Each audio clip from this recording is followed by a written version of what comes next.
All right, good morning. So this is your social sciences class. My name is Mr. Townsend. Your instructor. No, well, this is social sciences, but it was mixed up. In the schedule, it said that U.S. history was first this morning. So if you go back and look on the new schedule, it's supposed to be on Tuesdays and Fridays. It's supposed to be history first, then social sciences. So this is social sciences class.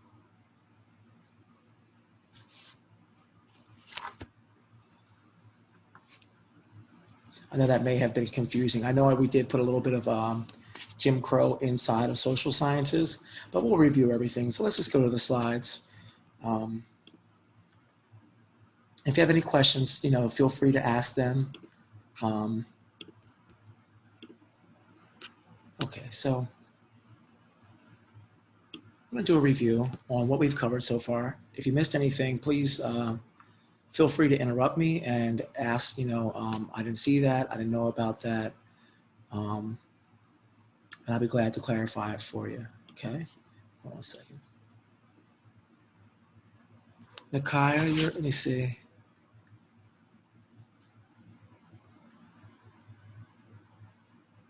Yeah, I don't have you listed for this class. This is 5th period, correct? Because I have 2 classes on Tuesdays and Thursdays. Tuesdays and Fridays. And one is U.S. history. And the other one is, so U.S. history runs, so if you look at my folders here, U.S. history runs from 9 to 10:20. And that's the correct Zoom link. They were backwards. So Nakaya, I think you may be in the wrong class. I don't have you on the list. I have you on the class list for history in the morning, not social sciences. Okay. Like I said, that was mixed up online. So I changed that. I can share those links with you guys if you want.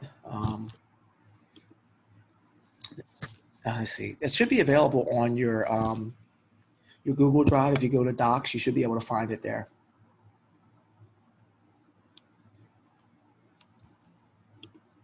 But I mean, Akaya, if you, I think she already bounced. Okay. All right. So good morning. Let's go over our review. I'm going to start from, doesn't need to be there. Okay. So this is going to require a little bit of a response from you guys because it is review. And since I already know most of this stuff that I taught to you, I'm going to need some of your input. So if you can use to share, you can use a chat box to respond, that would be great. If you actually want to turn your mic off and use your vocal voice, that would be great also. But either way is acceptable, okay? So, all right.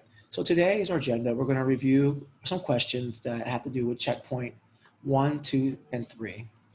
Checkpoint 3 is not on Summit yet.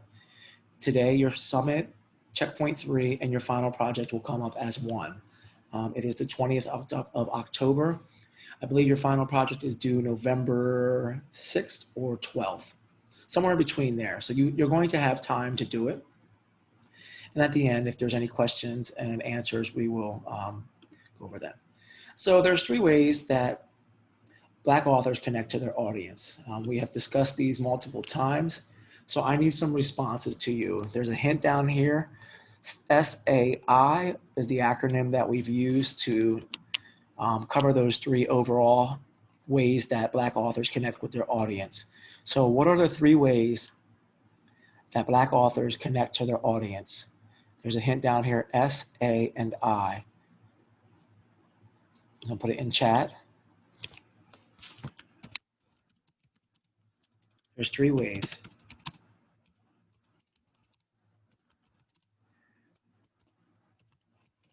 And they're just not Black authors, it's all authors try to use these traits. We're just focusing on Black female authors.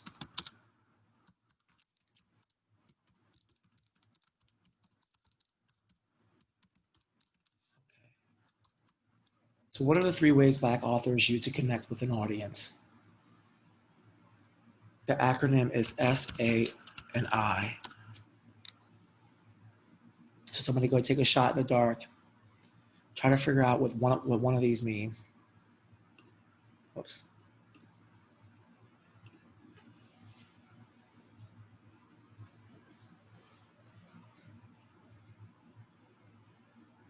Come on, Waddell. I know you know one of these. There's 3 ways. Jaquan, do you know any ways? I need to go back and look. Do we need to go back and look at the other PowerPoint to get the answers for this? Just tell me yes or no. If we need to go back, we'll go back.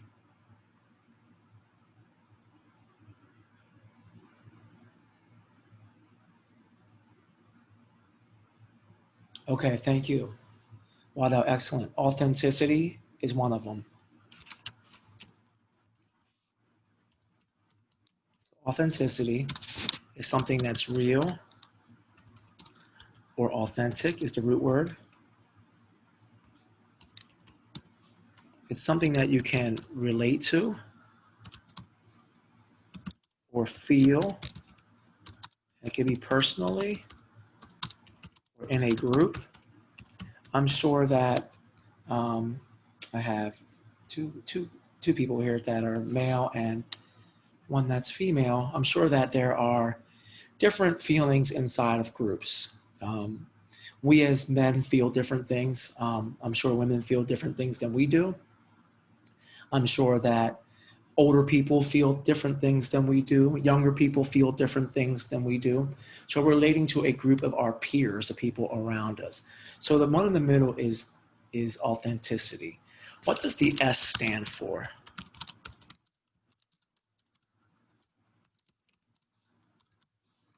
What does the S stand for in SAI, S-A-I? I'll give you a hint. These are things that go on around us.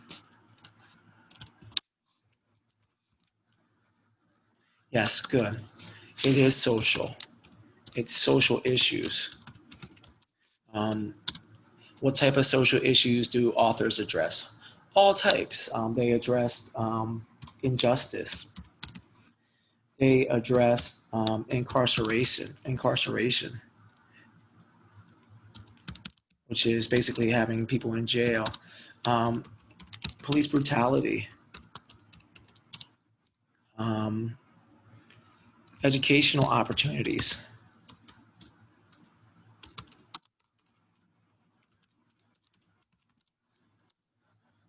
What else can I think? Gender inequality. I want to say that. What is gender inequality? What does that mean? Gender inequality. You would have to know what gender is first, and gender is just male or female. But what's gender inequality?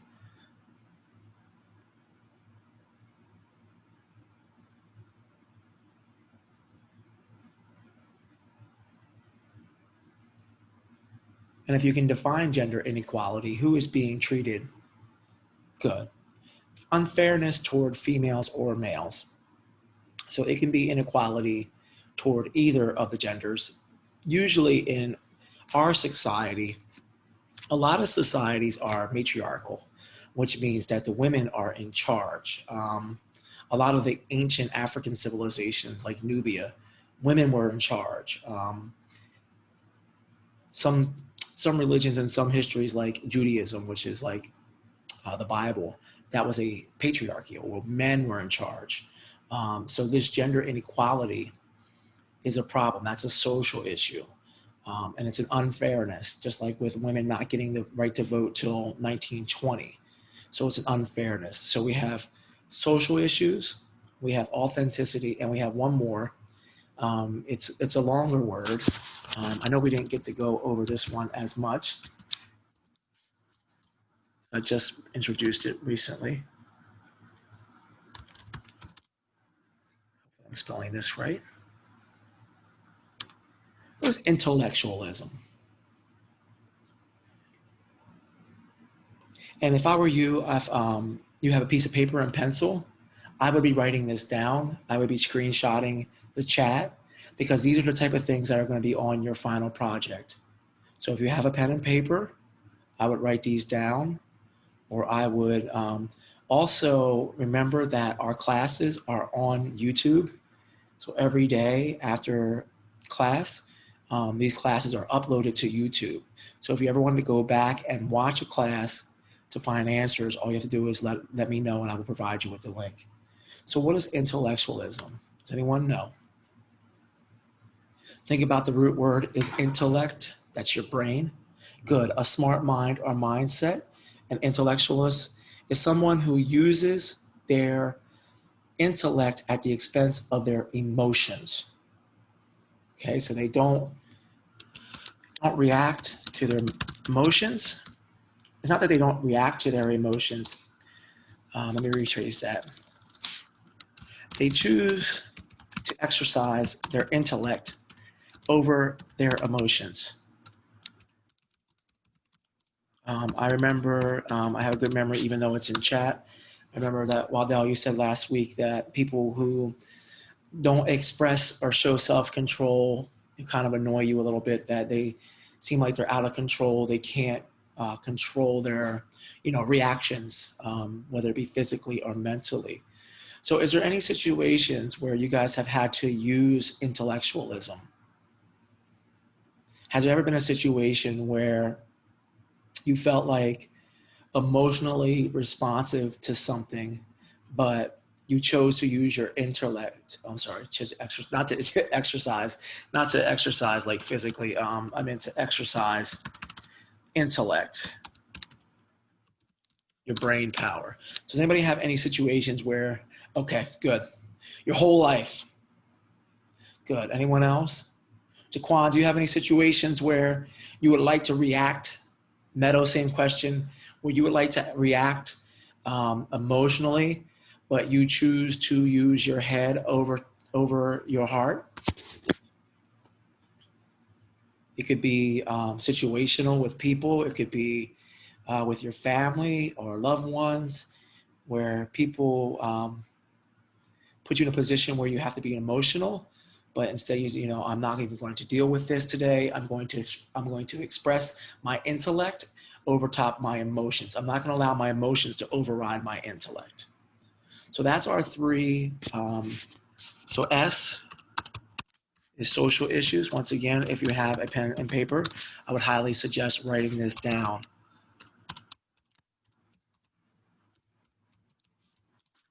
A is authenticity.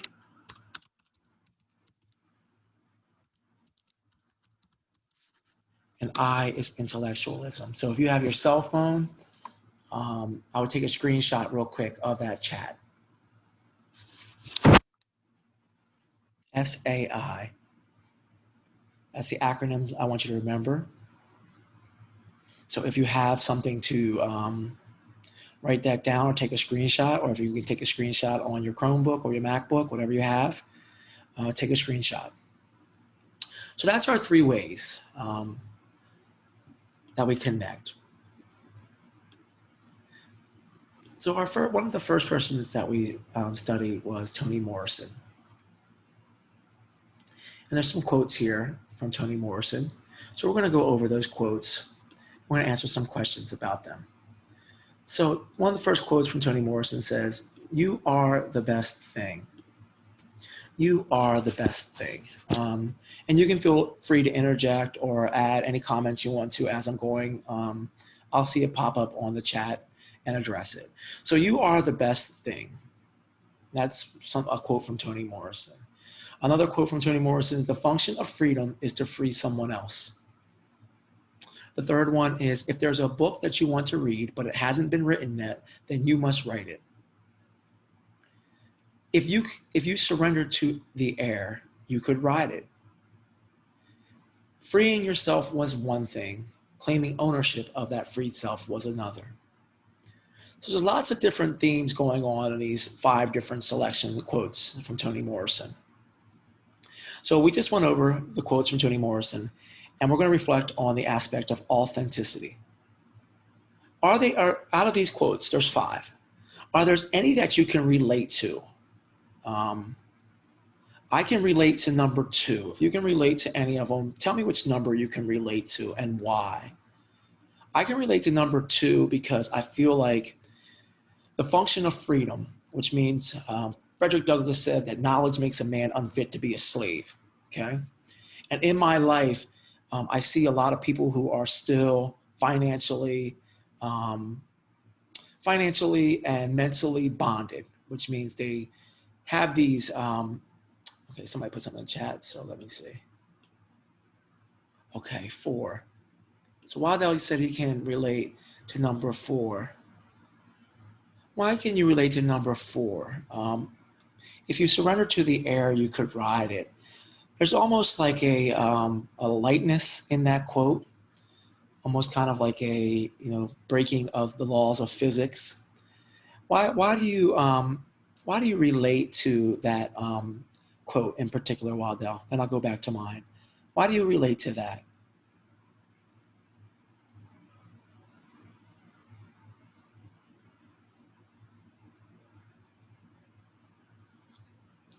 I have somebody else join the class. Shabria, welcome to class.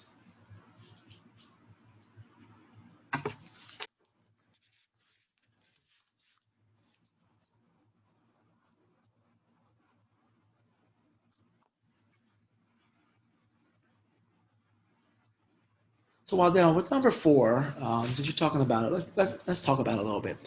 If you surrender to the air, you could ride it.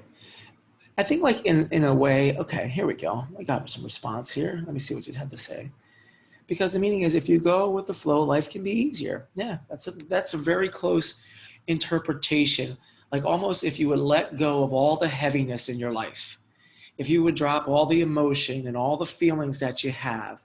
Um, I don't know if any of you guys are parents or aunts or uncles, or you have nieces and nephews.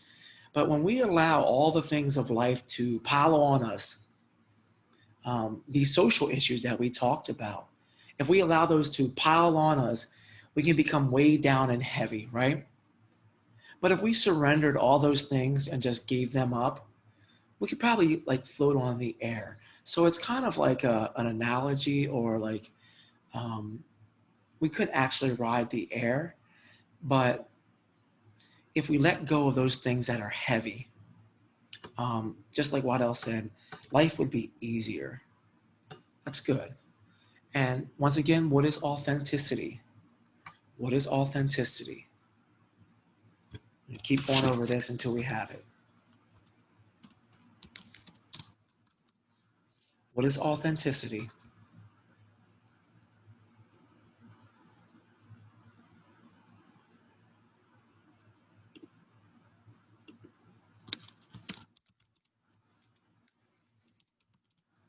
Good. Realness. That's the easiest way to remember it. Realness. Sending some of you other guys private ones because I haven't heard from you.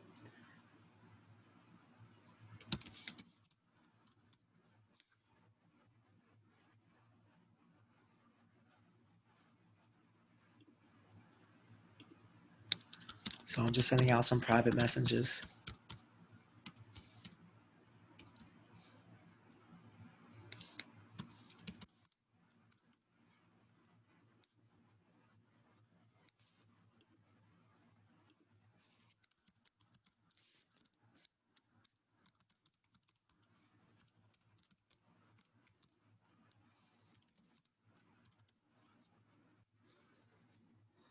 All right, so I did get a response from Waddell, and he says that um, authenticity is realness. So the rest of the people in the group, I sent you a private message. If you could respond, show me that you're there. What is authenticity to you? Waddell described it as something realness. We describe it as something that you can relate to.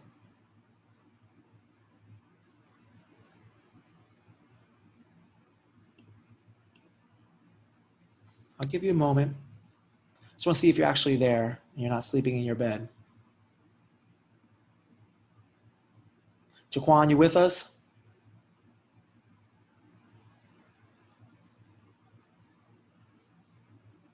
Meadow, are you still there? Shabria?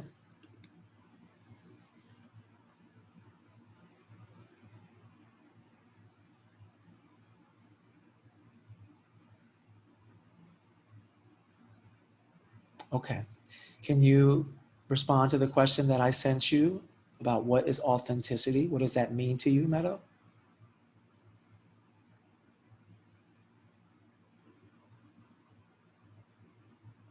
Shabria, could you respond, please? What is authenticity?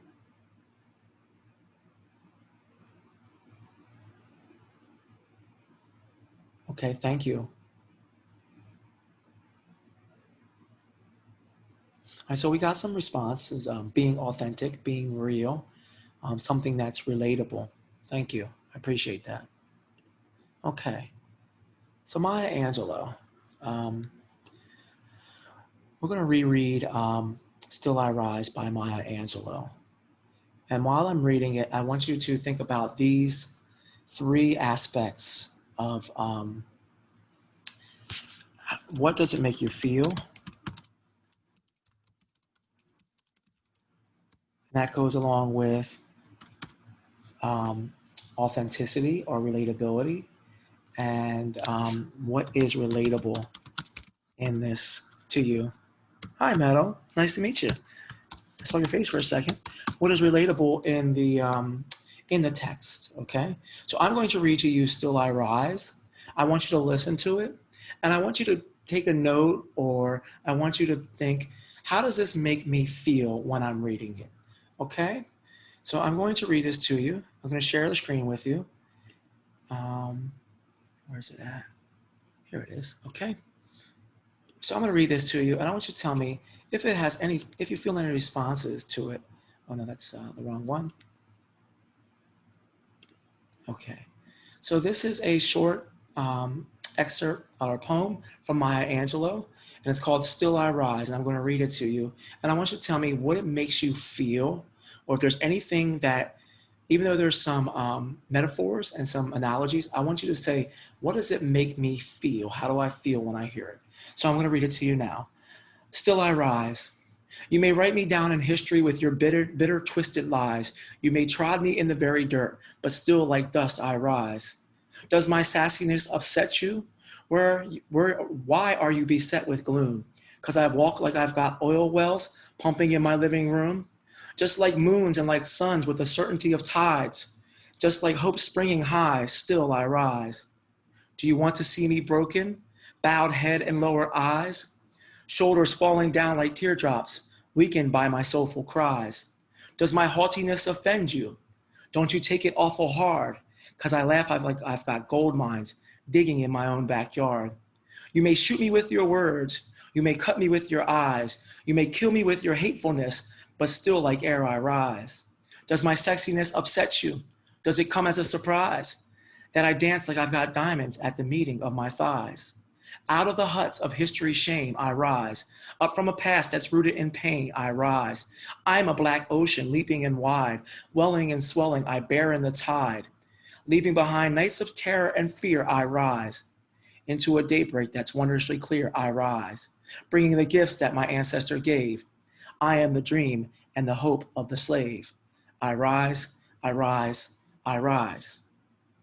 And that's a heck of a piece of material there. So let's go back over to Maya Angelou. I just shared "Still I Rise" with you. What what part of, was there any aspects of this poem that were relatable to you as I was reading it? Now we'll go back and look at it. I know there's a specific part that really connected with me. Were there any parts that connected with you as I read it? Um, I'm sorry. Okay. So is there any part when I was as a male, as a female, what did you feel when she was talking, or when I was talking about her writings? Let me go back to it. There's one section that really, this one right here, that really connects with me. You may shoot me with your words. You may cut me with your eyes. You may kill me with your hatefulness, but still like air I rise. What is that? That quote right there. I'm gonna cut and paste it out and see if it'll. What does that mean? How can we relate to that? Has anyone ever related to this quote in particular? Has anyone ever had someone try to shoot them with their words? What does that mean? Can words actually be shot into the air? Can eyes cut?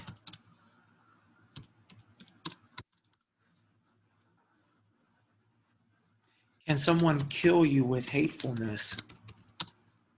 Does hatefulness kill? Can it kill? Somebody said out and like physical bullets and shoot us. But words are very, very powerful. Um, there are things that people have said to me in my life that I carry with me to this day. Insults, positive things, negative things. But words definitely have power. They can penetrate your soul, especially depends who it comes from. You guys are younger, but love knows no age, right? And if you've ever been in love with someone or care deeply for someone and they tell you, good, all right. So Waddell interjected, so I'm going to use his input. Oil well pumping in my living room. Yes. And gold mine in the backyard. Does my haughtiness offend you? And what she's saying to that is like an oil well pumping in the living room. Of course, she doesn't have a literal oil well in her living room.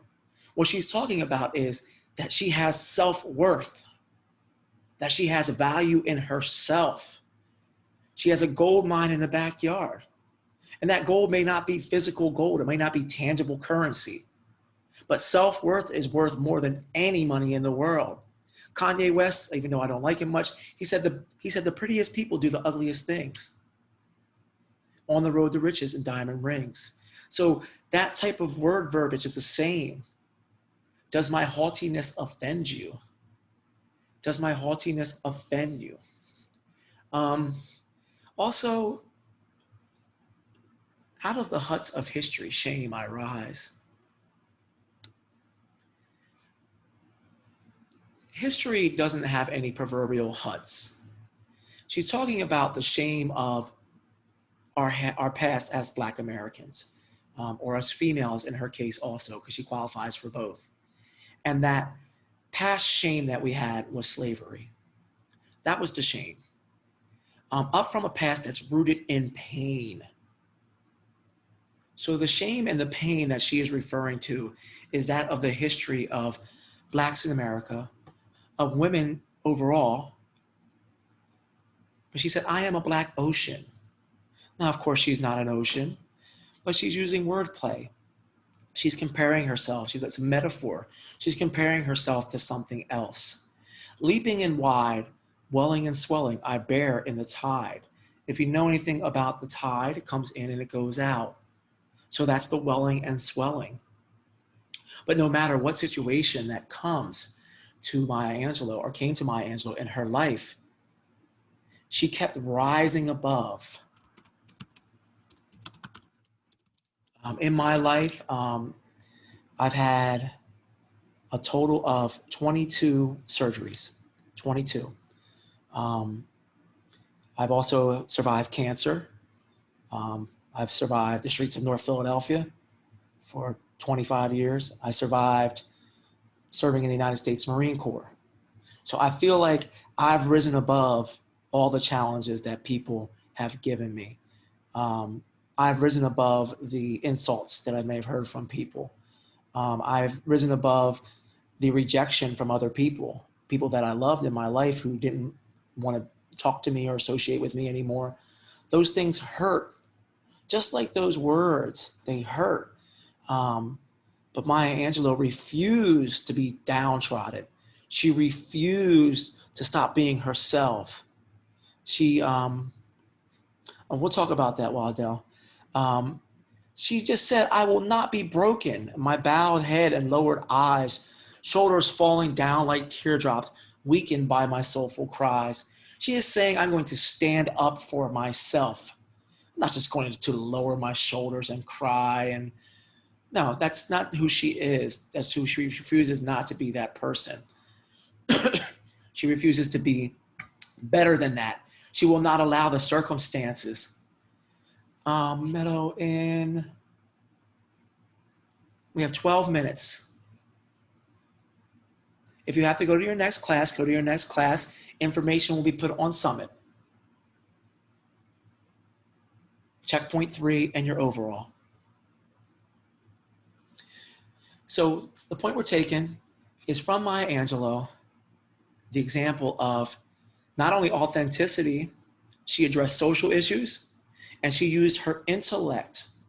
She wrote down what she felt. She refused to get emotionally involved, even though the poems were emotional. And so intellectualism is the use of intellect at the expense of emotions. So Angela Davis, that's one of our third authors. Same thing. We're going to go down and talk about a few of the quotes that Angela Davis had, and I'm going to read them to you. And it's the same type of, I want you to examine the same thing. But instead of thinking about what you can relate to in authenticity, I want you to think about what social issue is she addressing? So the first quote is, radically simply means grasping things at the root. I am no longer accepting the things I cannot change. I am changing the things I cannot accept. The idea of freedom is inspiring, but what does it mean? If you are free in a political sense, but have no food, what's that? The freedom to starve? Radically simply means grasping at the root. Oh, that must have been a double typo. Sorry about that.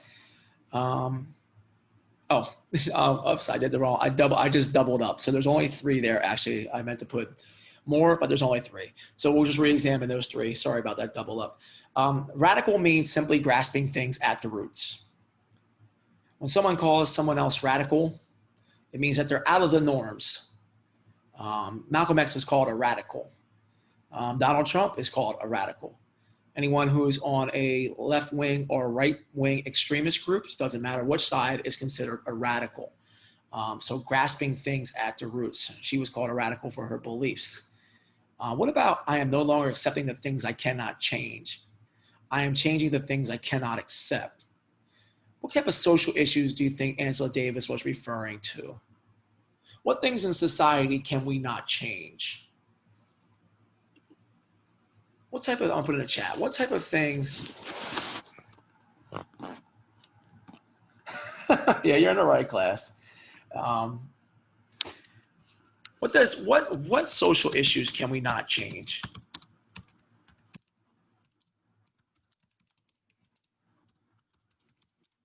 Oops, I'll make this to everybody, sorry.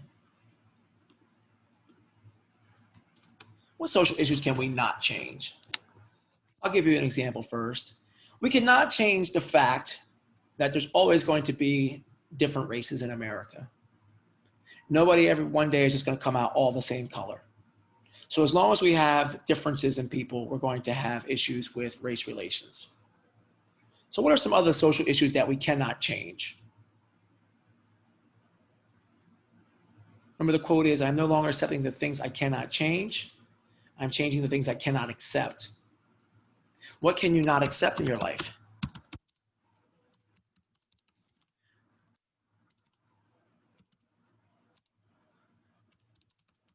What can you not accept?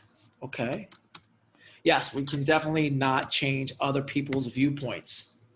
People are going to have the viewpoints that they have of the world, and we can't change their viewpoints no matter how much we yell, scream. We're just not going to. I'll give you a nice fancy word. If you want to take that with you as a word of the day, cognitive dissonance. Cognitive dissonance is the inability to accept new ideas. It's the inability to accept new ideas because you have had one idea taught to you for so long that your brain cannot accept any other information. It's like going to someone who has been Muslim their entire life and convincing them that they need to turn or they need to convert to Christianity. Good, or prejudice due to past experience. Okay, good. Excellent. So what can you not accept in your life? Um, I'll be lead here. There's one thing I cannot accept in my life is failure. I refuse to fail. What can you not accept in your life?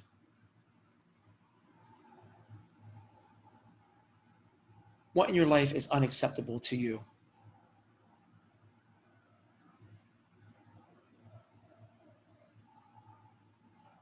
There's certain things we can't change, but there are things that we can change. And usually they have to do with the inside of us. Okay, good. So do the past experience boredom or being held down. All right, good. So Waddell, that's a good example of social issues being held down. I understand what you mean by that. Having social barriers hold you down. Good. So the social issue that she was addressing in the quote that we went over was more of a personal responsibility. If you see something going on in society that you consider unjust, that you can change it.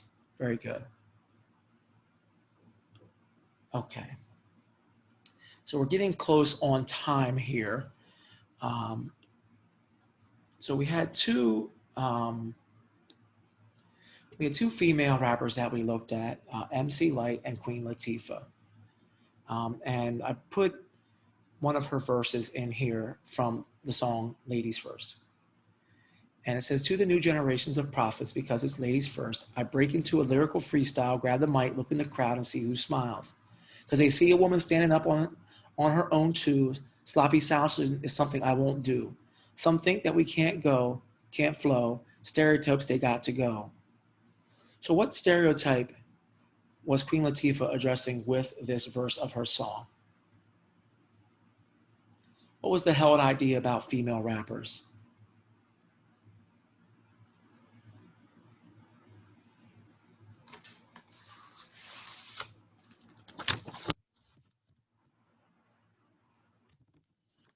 We talked about this in the other class. What was the belief about females doing hip hop? Was it a widespread belief that they would be better than men? Remember, we did a poll: are females better than men?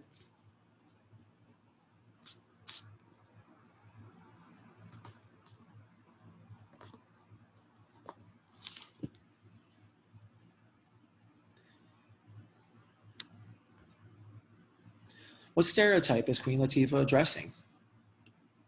What is she saying when she grabs the mic? Because they see a woman standing on her own too. So what is she doing?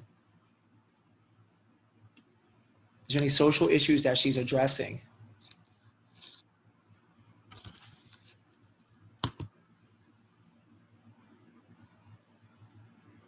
She's addressing a stereotype about the abilities of females. And in particular, the ability to rap. In this case, she's saying flow, correct?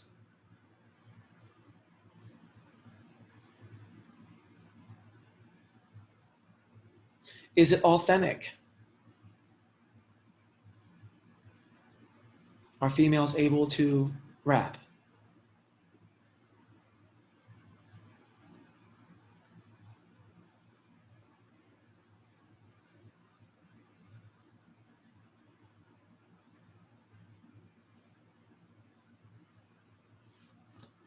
Silence is deafening. Okay.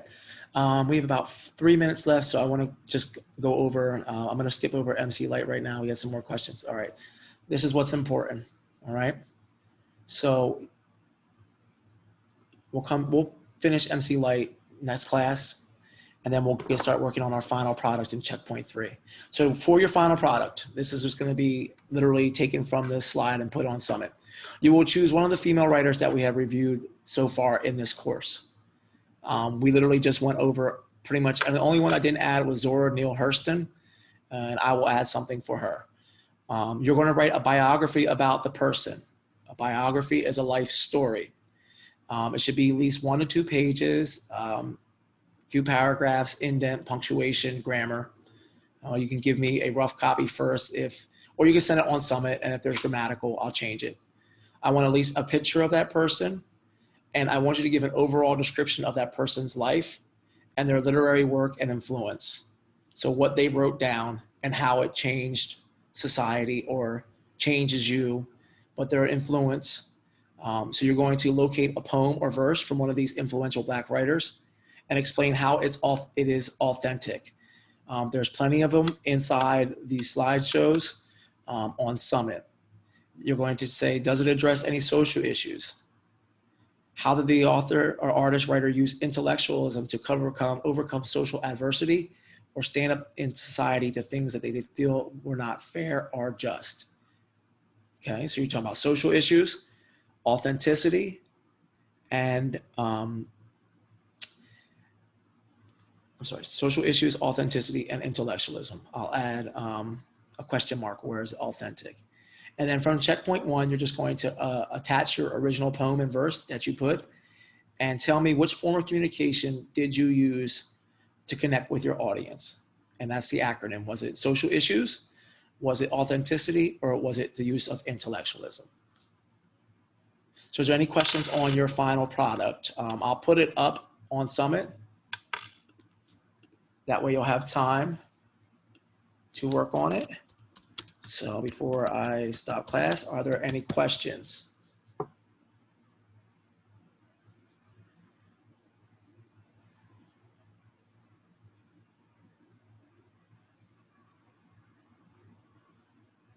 Does anyone have any questions? Yes and no will suffice.